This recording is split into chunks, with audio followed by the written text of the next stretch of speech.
Talk a little bit about your background and how it's in film and and how it's gotten you to this point of wanting to be a director. I actually started making movies when I was like 12 years old with my parents' VHS camera. So we would just run around the house making rip-off of other movies. So we had like an Evil Dead rip-off, and we had Night of the Living Dead rip-off, and we had like a Terminator rip-off. So the most unoriginal things ever. But you know, you do it and you learn. You do it, you watch it, like, wait, that doesn't look very good. Then you start figuring out why that doesn't look good. But I did get formal education. I went to Algonquin College for TV broadcasting, so I got some formal technical knowledge. So I'm kind of a hybrid, half self-taught by doing it and half formal education. And I've always directed, I've always shot all my own stuff because there was no one else to do it, and that's what I like to do. So that's kind of how I got to this point, actually.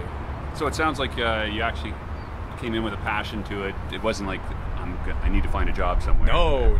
I like I said, I've been doing this for years while I was a kid, just making these little VHS movies that were just on camera edited. So when you screwed up a take, I rewinded the tape and tried to stop it about where it was, and this wasn't frame accurate, and then go again. So when I actually got to Algonquin and I actually had an edit suite, this blew my mind. Oh my God, I can actually edit and, you know, take out and shoot as much as I want and just pick the best takes. I never had the luxury before. I was so used to on-camera editing, which is why I shoot very lean. I'm not one to do a lot of takes, and once I got it, I'm like, all right, we're good, let's move on. I'm not one to come back with 8 hours of footage for my 1 minute commercial. My 1 minute commercial had 40 minutes of footage. I shoot very lean. So when you get a hold of a script, then do you break it down visually long before you get onto set? Like, if you're looking for a script, would you be looking for a script that says, I can picture what I'm going to do before I get there? Yeah, I have to picture it. I usually picture it before I write it. I mean, this will be the first time I've worked from something that's written not by me. So I usually always picture it first before I write it, and I'll often rewrite a scene once I get a better image of it, which is why a lot of my scripts actually have directions built into it.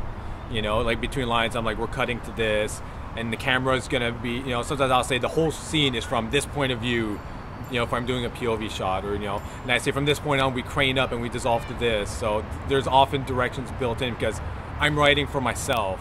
I mean, the actors need the script too, but I'm going to be shooting this, so when I visualize something, I write it in case I forget. So on the day of the set, I'm like, wait a minute, what was I going to do with this scene again? Oh, right, that's what I wanted to do. So I'm very visual. I need to see it. All right, so if someone is pitching you, then would that be helpful in a pitch to you? Would be to give you the visuals of what they're trying to get across? Yeah, like probably the pitch I'll respond to the most is the one that I can see the movie in my head already. When they're pitching, I'm like, wait, I know how I would shoot that. I know what it would look like. I know what my version of that story will be. And that's the one that I'll probably respond to right away. The one I'll pick will probably be the one that I can already picture in my head the closest. What kind of films do you like to make? And I'm going to do it in 3 different ways. Okay. So what kind of films do you like to make in terms of your characters?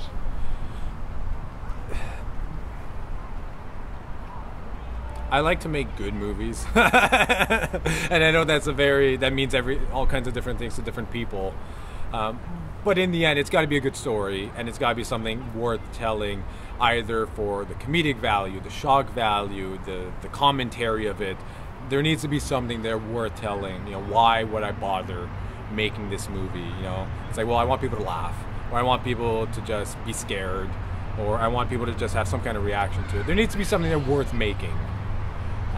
But character-wise, do you find you're drawn towards certain types of characters? I like gray a lot. I like characters that are very gray. I always have a hard time when people are cartoonishly bad or good. I mean, sometimes that has its place, but I really like gray. I like when movies are gray, and it's kind of like, well, was that right? Was that wrong? I'm really not sure. I like that ambivalence that you can come out of a movie and sometimes just talk about it with your friends after for a while. Be like, man, I don't agree with that, or I don't even know if I agree with that. I'm really not sure, you know. And I like that a lot. That, you know, I mean, but again, black and white have their place, but generally, I'm a fan of gray. Okay, and what about visually? Like, what types of visuals do you like to create as a filmmaker? The visual sense will change from movie to movie. I am a very visual director, so I usually know how it's going to look before I make it. So I am drawn to strong visuals, and a lot of my favorite directors are strong visual directors. But it's all about serving the story. So when it's just two people talking, I'm not gonna start spinning the camera around them. It's just, you know, it depends on the kind of movie, the genre it's in, and what serves it better.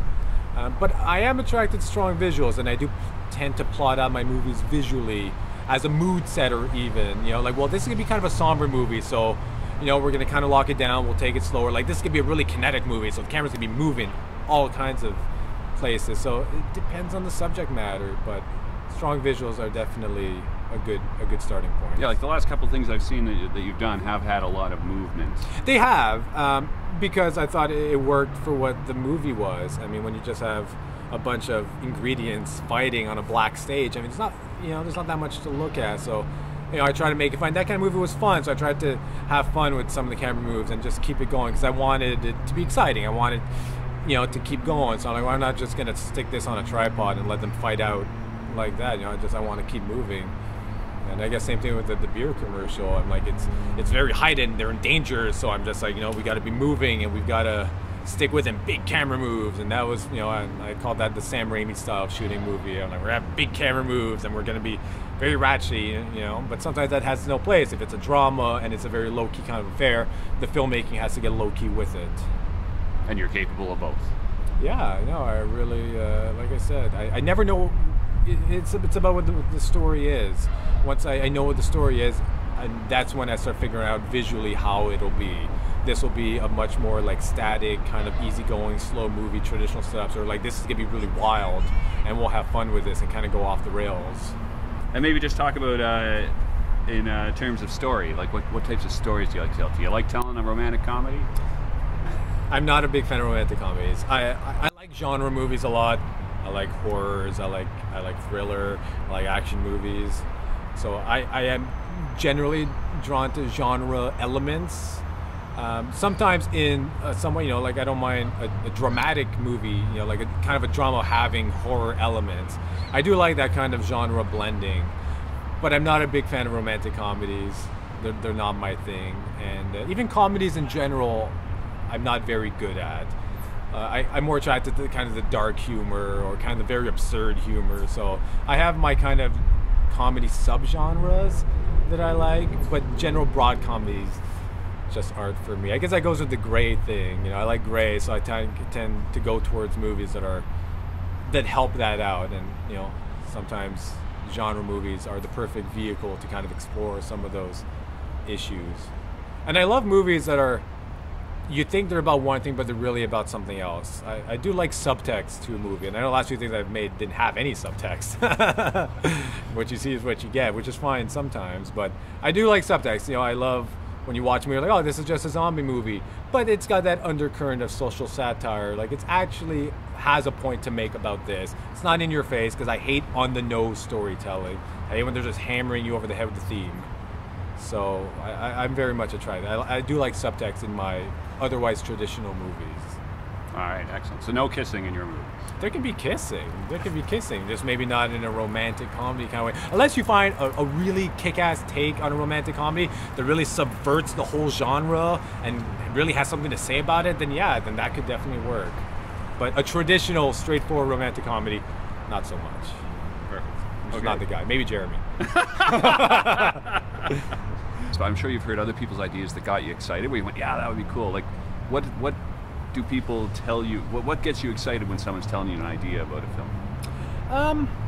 You know, and sometimes people are telling me about the movies they're looking to make, and sometimes I'm like, that sounds great, but I have no interest in it. But sometimes, yeah, they come up with an idea for a movie, like, wow, that's a really good idea. I'm like, and then we start talking, like, oh, you could do something like this, something like that. And once the visuals start coming to me, that's when I say, you know, I'd like to make this movie. Like, I know what my version of it would be like, and like, that's a really good idea, and it opens up to a lot of things. So, again, the visual sense has to be strong. I have to see it. You can pitch me a great story, but just like, you know what, I don't see it. I'm like, it would be a great movie to watch. I just don't want to make it. I have to start seeing it in my head, and it has to start hitting me like that.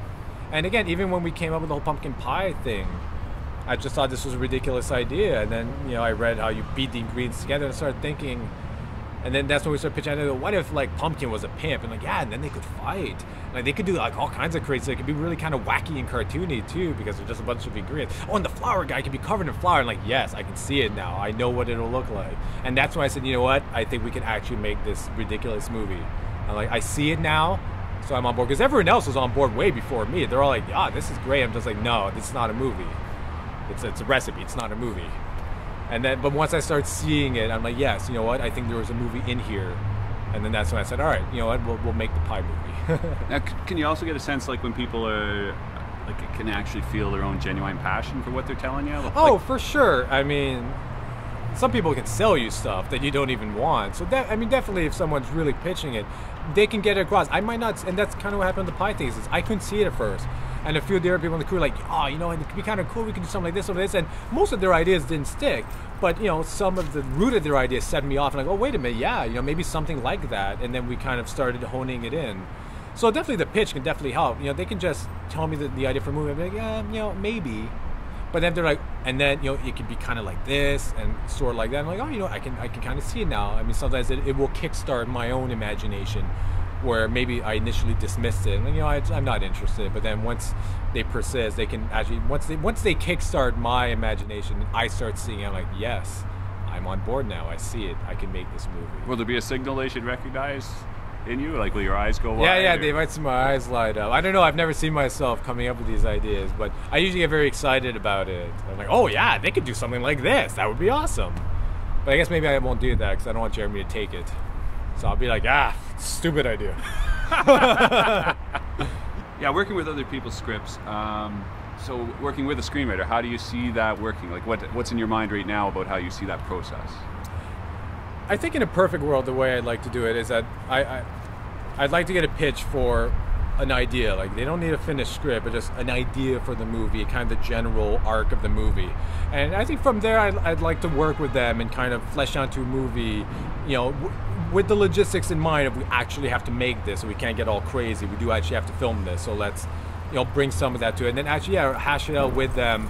Either just giving them ideas and then they go off and come back to it. And I'd love to have them on set and be there, because things always change when you're on the set.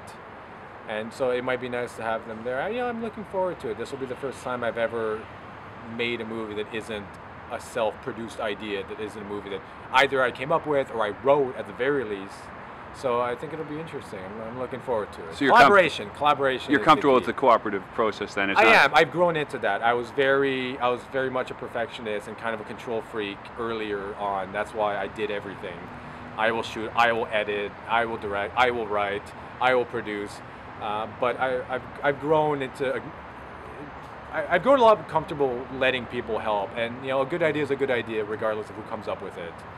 So I used to get a little upset if it wasn't my idea, but now I'm very comfortable with it. You know, if your idea is better than mine, then by all means, we will take your idea. And that's the whole reason a movie like Pie got made, because that was my idea originally. I mean, that was other people's ideas, and they convinced me of it. So had I been very close off to it, I said, no, I'll find something else to make. But because I was open to it, I said, you know what, you're right, let's try it. It's not what I would have thought of, but let's give it a try.